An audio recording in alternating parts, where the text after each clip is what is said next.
Good morning, everybody. February 14th, Greg Schleter, post-run walk-off. And we're eagerly anticipating a foot of snow being dumped on us. How many of you are excited about that? David Goggins grew up in a very difficult circumstances, a very abusive household. He and his mom probably barely escaped with their lives. But when he was a young man, he talks about what got him through. He had a TV and a VHS player, and he would replay round 14 of Rocky 1.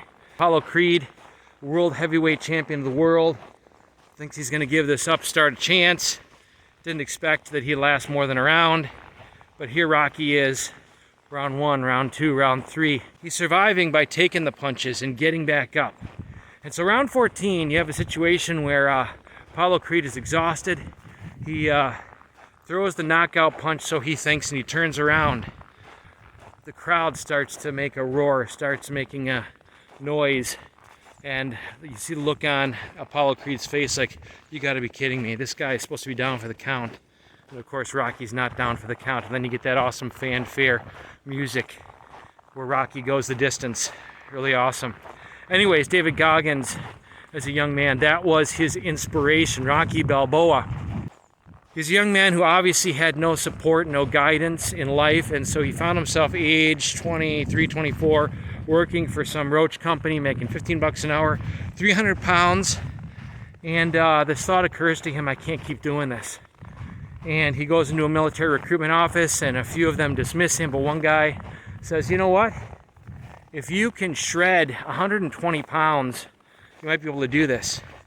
And so one inspiring thought haunted David Goggins. What if?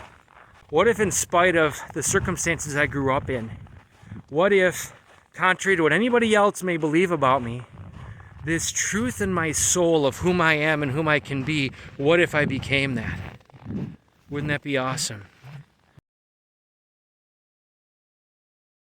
So I think right now, the world looks at you and me, and it is the 14th round, right? We've experienced such challenging circumstances throughout human history, and the last year punctuating such tumult in a country that is unsurpassed in its wealth, unsurpassed in its comfort, unsurpassed in its human freedoms and liberties, literally unraveling at the seams. Marriages and families unraveling at the seams. You know, private revelation speaking of Christ's imminent return.